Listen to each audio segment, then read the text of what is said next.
الحمدللہ رب العالمین والصلاة والسلام علی سید الانبیاء والمرسلین اما بعد فاعوذ باللہ من الشیطان الرجیم بسم اللہ الرحمن الرحیم۔ امید کرتا ہوں کہ آپ نے پیچھے کر لیا ہوگا فصاحت کسے کہتے ہیں، جس میں فصاحت ہے، کلمہ بھی ہو، کلام بھی ہو، متکلم بھی ہو۔ آگے بلاغت کی بھی آپ نے تعریف پڑھ لی تھی، اب بلاغت کلام پڑھیں گے ہم، ٹھیک ہے۔ آپ نے عبارت ترکیب اچھی طرح یاد کی ہوگی، ٹھیک ہے۔ بلاغت کلام کہتے ہیں کہ کلام کو مقتضی الحال کے مطابق لایا جائے اور ان میں سے ہر ایک کلمہ فصیح بھی ہو، ایک کلمہ فصیح بھی ہو۔ پہلے تو آپ کو یہ جاننا ہوگا کہ مبتدا کسے کہتے ہیں اور حالت کسے کہتے ہیں۔ مبتدا، حال کسے کہتے ہیں؟ حال ایک حالت کو کہتے ہیں، امر کو کہتے ہیں، ٹھیک ہے، ایک مقام کو کہتے ہیں۔ اور مبتدا کہتے ہیں جس چیز کا تقاضا کیا جا رہا ہو اس کو وہی چیز دی جائے، اس کو وہی چیز دی جائے۔ جس طرح کہ ایک مثال سے آپ کو سمجھاتا ہوں۔ اب ایک بندہ پیاس سے مر رہا ہو تو اس کی حالت یہ تقاضا کرتی ہے کہ اس کو پانی پیش کیا جائے، ٹھیک ہے۔ اب یہ جو پیاس سے مر رہا ہو یہ کیا ہے؟ حالت، اور تقاضا کس چیز کا کیا جا رہا ہے؟ پانی کا، تو اس کو کہتے ہیں مقتضی الحال۔ ایک اور مثال سے آپ کو سمجھاتا ہوں۔ جس طرح کہ اگر کوئی شخص آئے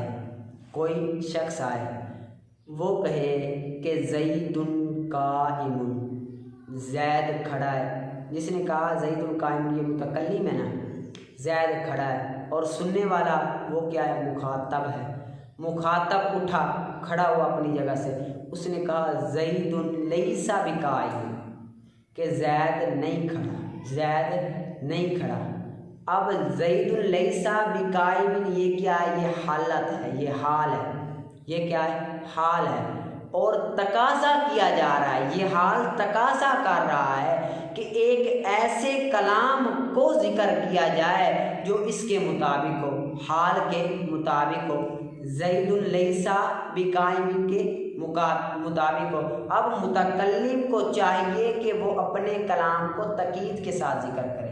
متکلم اب یہ کہے گا ان زیدن قائم، کہ زید کھڑا ہے۔ اب جو ان زیدن قائم ہے یہ کیا ہے؟ مبتدا ہے۔ حال کیا کون سا ہوا؟ زید لیس بقائم، یہ حال ہوا۔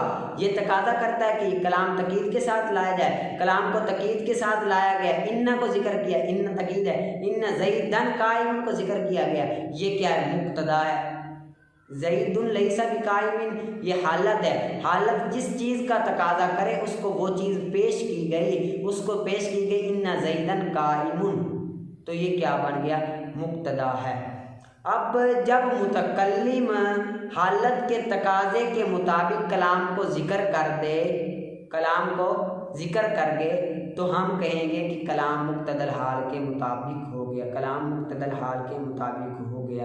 جس طرح کہ میں نے آپ کو پہلے سیدھی سی مثال دی ہے کہ اگر ایک بندہ پیاس سے مر رہا ہو تو اس کی حالت تقاضا کرتی ہے کہ پانی اس کو پیش کیا گیا جائے، تو یہ جو پانی پیش کیا جا رہا ہے یہ کیا ہے؟ مبتدا ہے، اور جو اس کی حالت ہے یہ حال ہے۔ اگر مبتدا کو کلام کو مطابق لایا جائے مقتضی الحال کے، اور ان میں سے ہر ایک کلمہ فصیح بھی ہو، تو اس کو بلاغت کلام کہتے ہیں، کہ ہم کہیں گے کہ یہ کلمہ کلام بلیغ ہے، یہ کلام کیا ہے؟ بلیغ ہے۔ اگر آپ کو اب بھی سمجھ نہ آئے تو آپ پوچھ سکتے ہیں، کوشش کریں، پہلے محنت کریں، پھر آپ کو انشاءاللہ عز و جل سمجھ آ جائے گی۔ ترجمہ کرتے ہیں، فبلاغت الکلام، پس بلاغت کلام اس کا مطابق ہونا مقتضی الحال کے ساتھ ساتھ اس کا فصیح ہونا، ساتھ ساتھ اس کا فصیح بھی ہو، ساتھ ساتھ اس کا کلمہ فصیح بھی ہو۔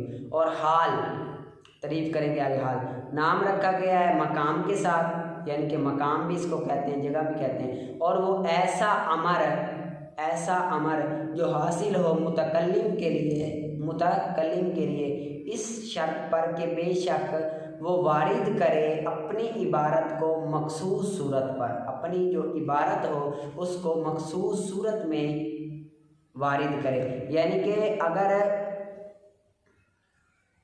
اگر آپ میرے سامنے کوئی چیز کو ذکر کرتے ہیں، آپ مجھ سے کوئی چیز پوچھتے ہیں، تو آپ کا یہ پوچھنا حال ہے، اور میں اسی چیز کو بتا دیتا ہوں، اسی چیز کو کیا کر دیتا ہوں، بتا دیتا ہوں۔ تو یہ میرا بتانا ہے، یہ کیا ہوگا، مبتدا ہوگا۔ یہ کیا ہوگا، جس طرح آپ پوچھتے ہیں مجھ سے موضوع کے فرض کتنے ہیں، یہ پوچھنا آپ کی حالت ہے، میں بتاؤں کہ 4 ہیں، یہ میرا بتانا یہ کیا ہے، مبتدا ہے۔ 4 یہ مبتدا ہے، اور میں خود مبتدی ہوں گا اور آپ خود مبتدی ہوں گے۔ آپ تقاضا کرنے والے ہیں کہ وضو کے کتنے فرائض ہیں، اور جو مبتدا ہے وہ 4 ہوں گے۔ ٹھیک ہے، اب سمجھ نہ آئے تو پوچھ سکتے ہو۔ اور مبتدا نام رکھا گیا اعتبار مناسب کا، یعنی کہ جس چیز کو ذکر کیا جائے اس کی اعتبار کے مناسب ہی اس چیز کو ذکر کر دیا جائے، اس کو کہتے ہیں مبتدا۔ اور وہ صورت مخصوصہ ہے جو وارد کی جاتی ہے جس پر عبارت وارد کی جاتی ہے، وہ مخصوص صورت ہے جس کو مبتدا کہتے ہیں۔ جس طرح کہ وضو کے کتنے فرض ہیں، یہ حال ہے، ہم کہیں 4 ہے۔ اب یہ جو 4 ہیں، یہ ایک عبارت، اسی مخصوص عبارت کا تقاضا کیا جا رہا ہے، تو یہ بتا دینا یہ مبتدا ہے۔ ٹھیک ہے، آگے آپ اچھی طرح سے کار کرائیں گے۔ آگے منطق میں ہم نے فائدہ پڑھنا ہے، فائدہ 1 پڑھنا ہے۔ جب ہمیں یہ یقین ہو گیا اس بات کا کہ چاہے تصور ہو یا تصدیق ہو، ہمیں نظر و فکر کی محتاجی ہوتی ہے، تو ہمارے لیے یہ ضروری ہے کہ ہم نظر کے معنی کا علم جانیں کہ یہ نظر و فکر ہے کیا، یہ نظر و فکر کا جاننا یہ ہے کیا۔ تو ہم کہتے ہیں کہ ہمیں ایک ایسی باتوں کا، ایک ایسے علم کا پتہ ہو، ایک ایسی چیز کا پتہ ہو کہ وہ چیز حاصل ہو۔ جب 2 چیزیں حاصل ہو، ان 2 چیزوں کو ہم ملا دیں تو ایک تیسری چیز بھی حاصل ہو جائے، ٹھیک ہے۔ جس طرح کہ ہمیں یہ پتہ ہو کہ عالم متغیر ہے، عالم کیا ہے، متغیر ہے، اور یہ بھی ہمیں پتہ ہو کہ ہر متغیر حادث ہے۔ جب ہم ان دونوں کو ملائیں اور صغرا بنائیں، العالم متغیر، کبرا بنائیں، کل متغیر حادث، ہر متغیر حادث، تو نتیجہ آئے گا العالم حادث۔ اب یہ جو العالم حادث ہے، یہ ایک نئی چیز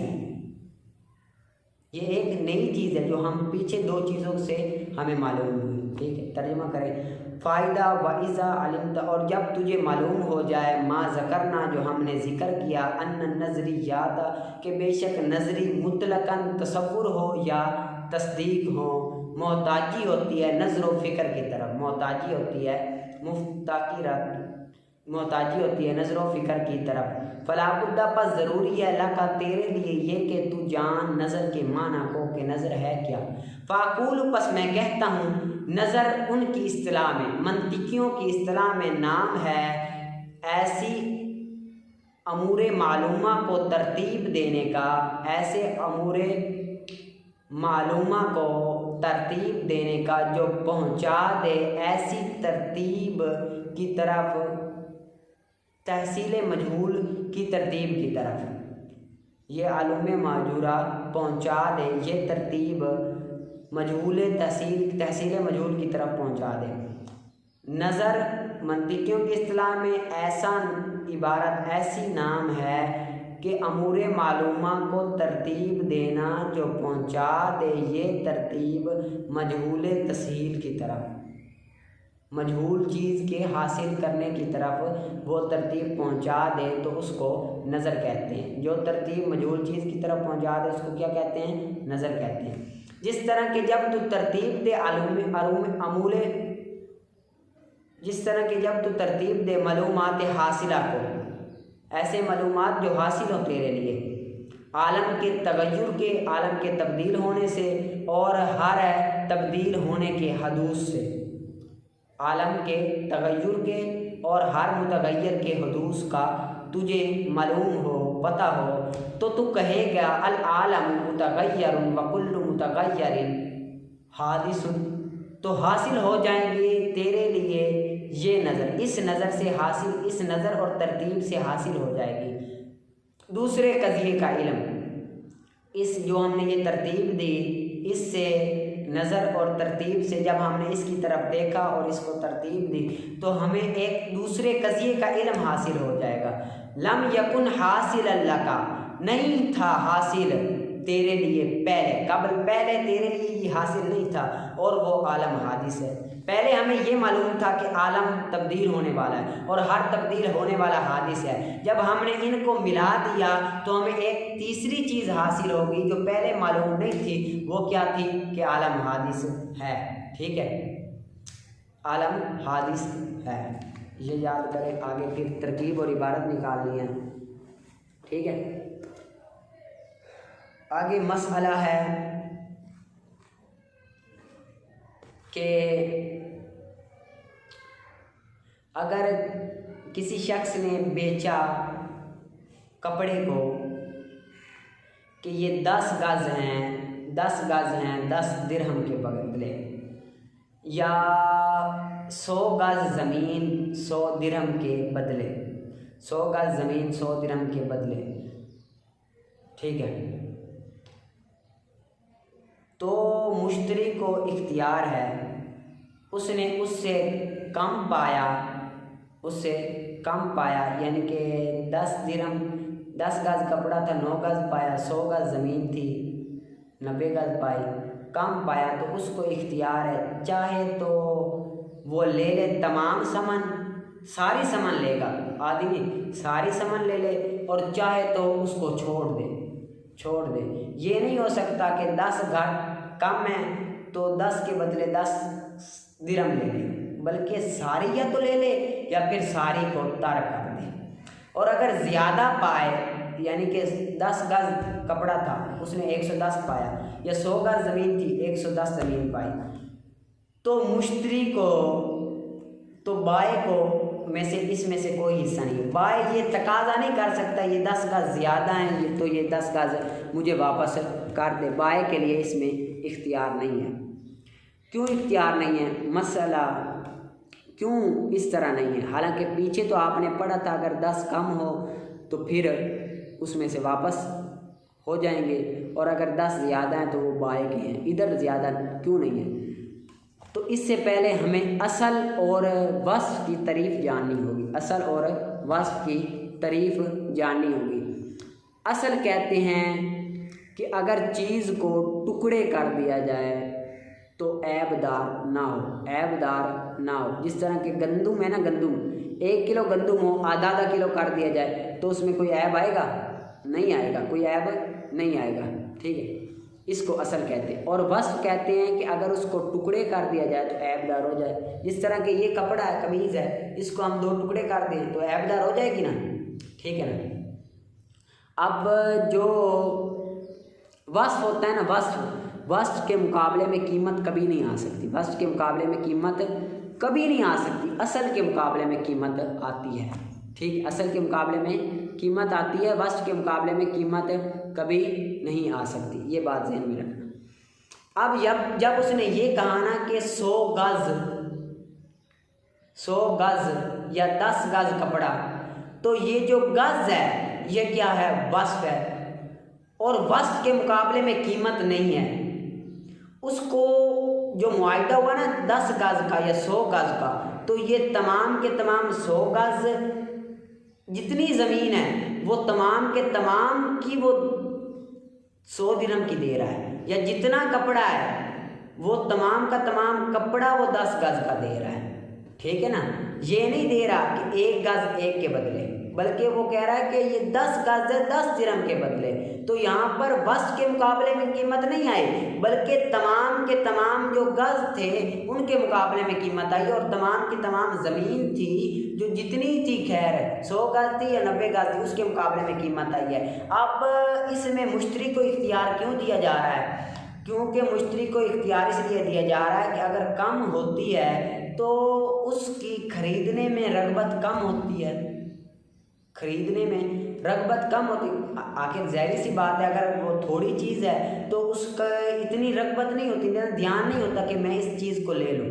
اگر وہ زیادہ ہوگی تو اس میں بائع کو اختیار نہیں ہے کہ وہ 10 کا زیادہ لے لے، کیونکہ یہ وصف ہے اور وصف کے مقابلے میں قیمت نہیں لائی جا سکتی. اس وجہ سے اگر آپ کو سمجھنا ہے تو پھر آپ پوچھ سکتے ہیں، دوبارہ بھی پوچھ سکتے ہیں، لیکن ہر روز کی بیس پر نیا سبق ہوگا اور آپ نے ترکیب اور عبارت یاد کر کے آنی ہوگی. ترجمہ کرتے ہیں. وَمَنِ اشْتَرَىٰ ثَوْبًا عَلَىٰ أَنَّهُ، اور جس کسی نے بیچا کپڑے کو اس شرط پر کہ بے شک وہ 10 گز ہے 10 درہم کے بدلے، بِعَشْرَةِ دَرَاهِمٍ 10 درہم کے بدلے، یا زمین کو، اردن یا زمین کو، اس شرط پر کہ بے شک وہ 100 گز ہے 100 درہم کے بدلے. پس پایا اس کو کم اس سے، جو اس نے کہا تھا 10 یا 100، اس سے کم پایا تو پس مشتری کو اختیار ہے، اگر چاہے تو لے لے اس کو تمام ثمن کے ساتھ، کیونکہ وصف ہے تمام کی تمام کے ساتھ بات ہوئی ہے، علیحدہ ایک ایک کے ساتھ نہیں ہوئی بلکہ تمام کے ساتھ ہوئی ہے. اور اگر چاہے تو اس کو ترک کر دے، چاہے تو اس کو لے لے، چاہے تو اس کو ترک کر دے. اور اگر پائے اس کو زیادہ گز سے، اس گز سے جو معین کیا تھا، ایسے گز سے وہ جو سماؤ معین کیا تھا، تو پس وہ مشتری کے لیے ہے اور اختیار نہیں ہے بائع کے لیے. بائع کے لیے اس میں سے کوئی حصہ نہیں ہے، وہ مشتری کے لیے ہے، کیونکہ وہ 100 گز کی ہم بات نہیں ہوئی تھی بلکہ 100 گز میں جتنی زمین تھی اتنی کی بات ہوئی تھی. ٹھیک ہے نا، یہ بات ذہن میں رکھنا. ٹھیک ہے، آگے عبارت ترکیب نکال کر آنا. آگے اصول الشاشی. میں نے کہا تھا کہ کوئی بھی علم ہو اس کو شروع کرنے سے پہلے چند 4 چیزوں کا جاننا ضروری ہے. اس علم کی تعریف، موضوع، غرض و غایت، وجہ تسمیہ. تو یہ جو کتاب ہے اصول الشاشی، یہ کس فن میں ہے؟ اصول فقہ کے فن میں، اصول فقہ کے فن میں ہے. تو ہم اس کی تعریف کریں گے. اصول فقہ کی تعریف 2 طرح سے ہوتی ہے. کتنی طرح سے ہوتی ہے؟ 2 طرح سے ہوتی ہے. تعریف کی 2 قسمیں، ایک ہے حد اضافی اور ایک ہے حد لقبی. ایک ہے حد اضافی، ایک ہے حد لقبی. حد اضافی کہتے ہیں کہ مضاف علیہ کا علیحدہ ترجمہ کیا جائے اور مضاف کی علیحدہ تعریف کی جائے اور مضاف الیہ کی علیحدہ تعریف کی جائے. مضاف کی علیحدہ تعریف کی جائے اور مضاف الیہ کی علیحدہ تعریف کی جائے. اور حد لقبی کہتے ہیں مضاف اور مضاف الیہ دونوں کی ایک ہی ساتھ تعریف کی جائے. مضاف اور مضاف الیہ دونوں کی ایک ہی ساتھ تعریف کی جائے. اب حد اضافی میں ہم مضاف کا علیحدہ تعریف کریں گے اور مضاف الیہ کی علیحدہ تعریف کریں گے. اصول فقہ میں اصول کا لغوی معنی ہے ما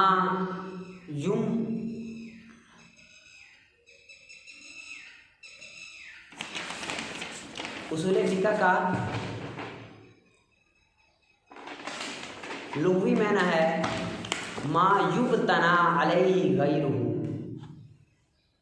اصول کی ہم پہلے تعریف کریں گے پھر فقہ کی کریں گے. اصول کا لغوی معنی کیا ہے؟ اصول اصل کی جمع ہے. اصل کا لغوی معنی کیا ہے؟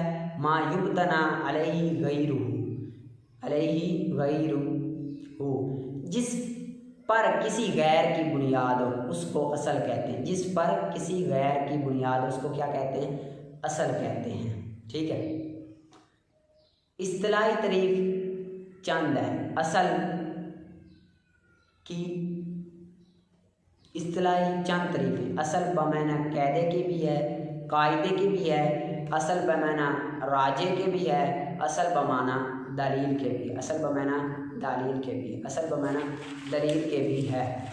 اب سائل سوال کرتا ہے کہ آپ یہاں پر اصل بمعنی کس کے لیں گے، قاعدے کے لیں گے، دلیل کے لیں گے یا راجح کے لیں گے؟ تو جواب دیتے ہیں ہم اصل بمعنی دلیل کے لیں گے، اصل بمعنی دلیل کے لیں گے۔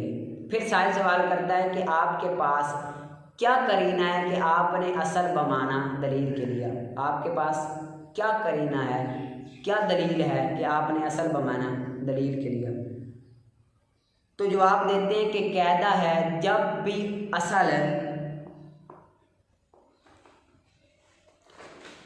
اصل کی اضافت کسی علم کی طرف ہو، جب بھی اصل کی اضافت کسی علم کی طرف ہو تو وہاں پر اصل بمعنی دلیل کے ہوتا ہے۔ جب بھی اصل کی اضافت کسی علم کی طرف ہو تو وہاں پر اصل بمعنی دلیل کے ہوتا ہے۔ جب بھی اصل کی اضافت کسی علم کی طرف ہو تو وہاں پر اصل بمعنی دلیل کے ہوتا ہے، ٹھیک ہے۔ فقہ کا لغوی معنی، فقہ کی تعریف یہ ہے کہ ہوا علم بالاحکام الشرعیۃ الفرعیۃ، ہوا علم بالاحکام الشرعیۃ الفرعیۃ عن ادلتها التفصیلیۃ، ہوا علم بالاحکام الشرعیۃ الفرعیۃ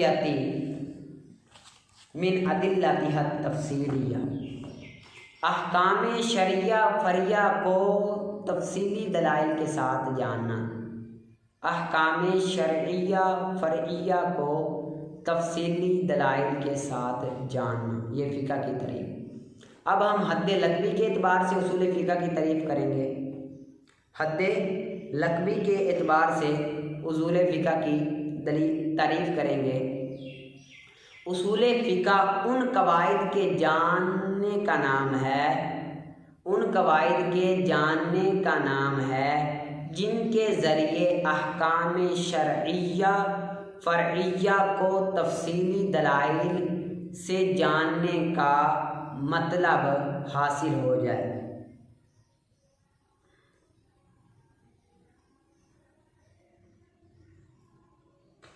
اصول فقہ کسے کہتے ہیں؟ ان قواعد کا جاننا جن کے ذریعے احکام شرعیہ فرعیہ کو دلائل کے ساتھ تفصیلی دلائل کے ساتھ جانے جاتے ہیں۔ اصول فقہ کسے کہتے ہیں؟ لقبی میں اصول فقہ ان قواعد کے جاننے کا نام ہے جن کے ذریعے احکام شرعیہ کو ادلہ تفصیلیہ کے ساتھ شرعیہ فرعیہ کو ادلہ تفصیلیہ کے ساتھ جانا جا سکے، ادلہ تفصیلیہ کے ساتھ، یعنی کہ آسان سی کریں تو پھر اس طرح ہوں گے کہ اصول فقہ ان قواعد کا نام ہے جن کے ذریعے احکام شرعیہ کو دلائل کے ساتھ جانا جا سکے، جن کے ذریعے احکام شرعیہ کو دلائل کے ساتھ جانا جا سکے، ٹھیک ہے۔ آگے اصول فقہ کا موضوع انشاءاللہ ہم کل پڑھیں گے آگے اصول فقہ کے موضوع سے، لیکن آپ نے یہ اس طرح یاد کرنا ہے اور سمجھنا ہے، ان میں آپ میں سے کوئی ایک ساتھ ساتھ لکھتی رہے اور باقی توجہ کے ساتھ سنتے رہیں، باقی توجہ کے ساتھ کیا کریں؟ سنتے رہیں، سمجھتے رہیں۔ اگر سمجھ میں نہ آئے آپ کو کوئی بات تو آپ پوچھ سکتے ہیں بغیر کسی جھجک کے، بغیر کسی قباحت کے، بغیر کسی ہچکچاہٹ کے، ٹھیک ہے۔ اور باقی سنتے رہے۔ پھر آپ نے یہ سارا جو ہے پڑھا رہا ہوں یہ آپ نے لکھنا ضروری ہے، لکھو گے نہیں تو آپ بھول جاؤ گے، یاد نہیں رہے گا، ٹھیک ہے۔ اور آگے آپ نے ترکیب عبارت یہ ضرور یاد کر کے آنی ہے۔ رب تعالیٰ سے دعا ہے